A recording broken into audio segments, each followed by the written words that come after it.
Good morning, church. Let's go. Good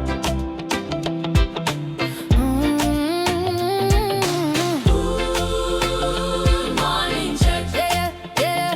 Good morning, church. Yeah, yeah. Good morning, church. Yeah, yeah. Let's go. Sun is up, birds singing. Time to get So we're back and keeping in the same vein of the topic that we were discussing today, muted. We have with us Calypsonian Sean Daniel, Pastor and Calypsonian, someone that we also know and love, who would be very versed as well, just as Devon, to be able to shine some light on some of the darker topics of today. Welcome, Sean. Thank you. That's a very nice, warm welcome. I received that welcome. Bless the Lord, man. All right. Pastor Sean Daniel, so you have been singing since I was a child, right? And we have this joke that you don't age, boy, you don't age. You even come out with what we term gospelips. So, I want to ask you before we jump into the statement of muted, how was it back then being the champion of gospelips, bringing calypso to the gospel arena? Well, I have to give thanks for a couple pioneers before me, like Francis Warner, who was my English teacher at Queen's Royal College, Nicole Balo Singh, Professor Marilyn Joseph, Earl Phillip, Leland Henry, and other church pastors like Pastor Urban Smith from Bethel, who also supported in the early days of the 70s and 80s, Caribbean Witness and so on, and my local pastor. My first local pastor, Pastor Brown. So I have to give credit to them. There were people who did some work, a lot of work before me, and I heard gospel ipso from them. And being an indigenous kind of person, I like doing things local. I don't like doing things that are too foreign. And it's interesting, I grew up listening to people like Andre Crouch and Lionel Harris and Sandy Patty and Evie and Dallas Holmes and all these religious gospel artists back in the day. So I had a good exposure to that, as well as pop music, as well as calypso. My mother introduced us to everything. But for some strange reason, I couldn't get enough of the gospel. And I felt if I were going to record music, that the first recording I would want to do would be a gospel ipso on a Pan song, which was Pan in Heaven. So it was everything in one. But people thought that the lyrics was hardcore gospel, and then that the music was hardcore secular. So the secular thought the music was the lyrics was hardcore gospel, and the Christian fraternity thought that the music was hardcore secular. And I was in the middle there, and my entire motive, my reason for being there had to be crystallized from the get-go. I had to hit the ground running and let these people know I am here to promote the gospel in my genre and to present it with excellence and present it to not just the Caribbean, but to the rest of the world. And that is why it was done with such a high standard, because I kid you not, back then, gospel ipsos had a kind of shickling kind of, if you hear some of those gospel ipsos, you would know what I mean. And that worked back then for a particular audience, and it was able to attract a particular audience. It was able to sow the seed of the word in some people's hearts. But there came a point where we needed to up the ante with our musicality and with our arrangement and with our production in the studios. There was only one or two Christian studios in Trinidad back then. And there were a lot of paradigms that we had to deal with pan playing in churches. Nobody wanted to hear that. It's like you're adding deity to the pan. What's going on with you? As far as they were concerned, you could play the piano or the trumpet or the guitar in heaven, but you can't play pan in heaven. Come on, what's wrong with you? So there were a lot of paradigms. There were some crazy paradigms. I remember going to a church in Sando.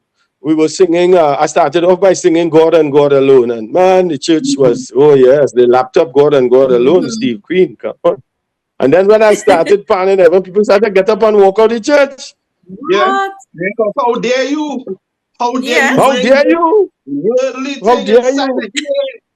How dare you? So with this sweet... You are muted in the church. Now we could Thank you. go there. Were you muted That's in the why I church wanted to bring because up that. of gospel I was music? very muted. Let me tell you how bad it got. People held meetings, and I saw the minutes of these meetings because there was a Yeah. local, well, there was a pastor. I wouldn't say if he local or foreign, but okay, he was foreign, and he had access to these meetings. They called him in, and he showed me the minutes of the meetings where pastors were saying, "Why are we allowing this person's music to play on all these nice radio stations that are secular?" And then he coming into the house of the Lord Mm-hmm. to lead God's people into praise and worship. He in a tent, he in review Right. tent Friday night, Saturday night, and Sunday morning. You want to come and say, "You Devil. deserve the glory." And you're mixing the sacred and the profane. What's happening Yeah. here? And that's how serious the thing was. People left my home church because I moved from singing "You Deserve the Glory" to singing "Pan in Heaven." You can't lead me in worship again. Sean, You know? Sean, so you know that Hmm. the topic is surrounding Elon Francis's song and the I know muted. that. No, I know that.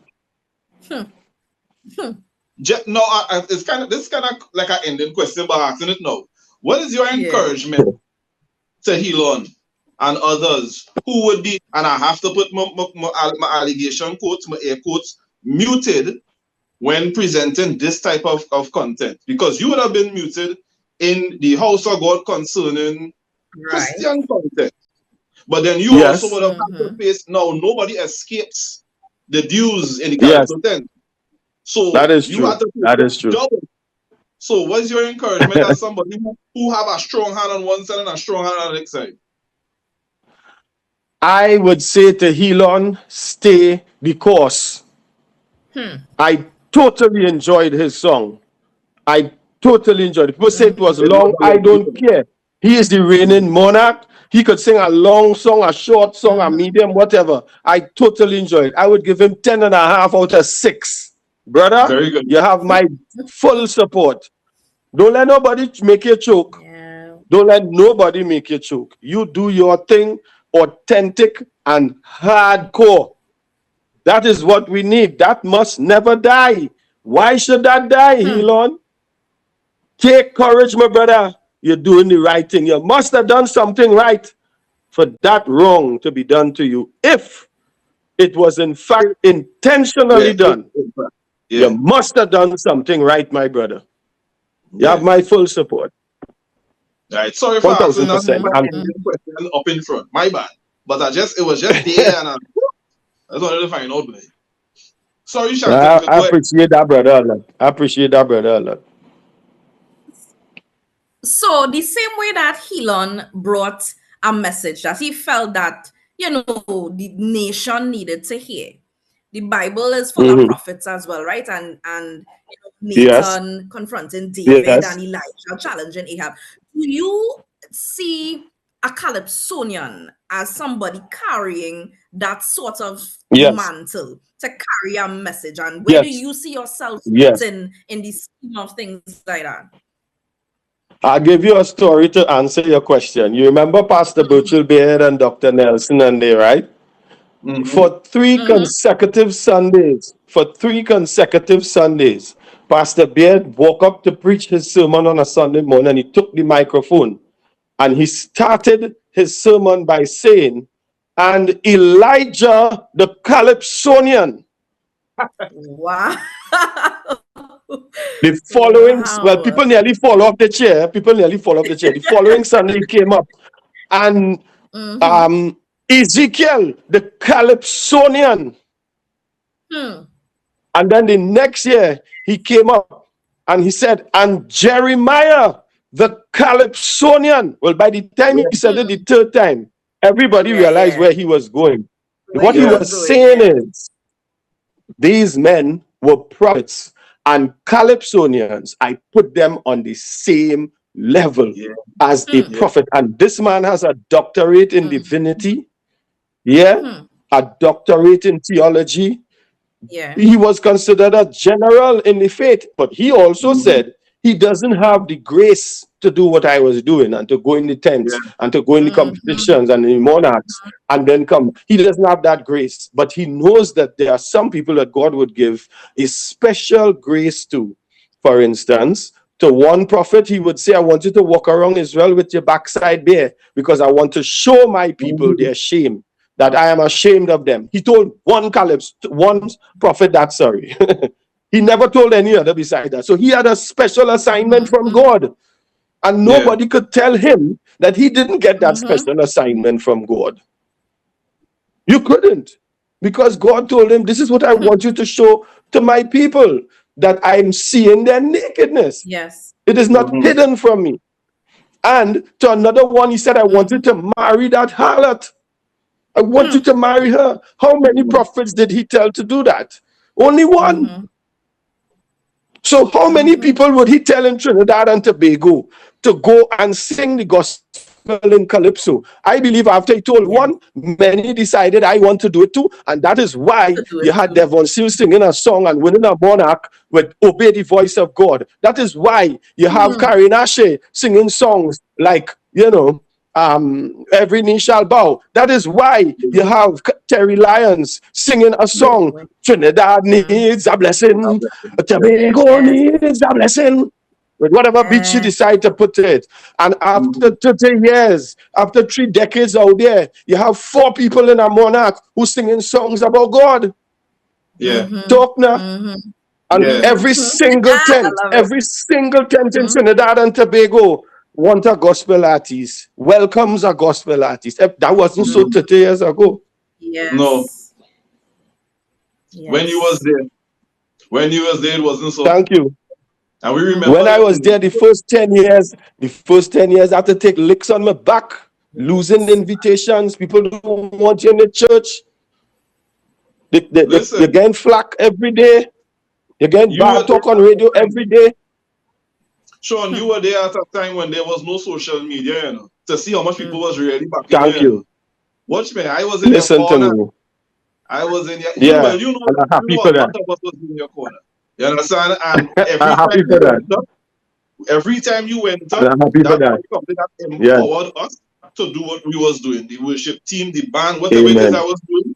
Every time Sean go up, I was waiting for somebody to say something negative. Because there is a stance that we have to take, and we can't keep taking it at home. We have to leave and go outside. Now, as a minister of the gospel in the Calypso tent, you as well will have to face the challenges that's inside there. Now, do you think that the landscape is changing in any type of way? Do you see it changing in any type of way? Yes, I am looking forward to singing my songs in the next season. I'm really looking forward to it, because as we continue to pierce the glass ceiling, as it were, and you continue to hear more voices sing quote-unquote spiritual songs, because I was having a discussion with Professor about when the Bible speaks about, in Ephesians, I believe it's 5:9, about speaking to one another with psalms, hymns, and spirituals.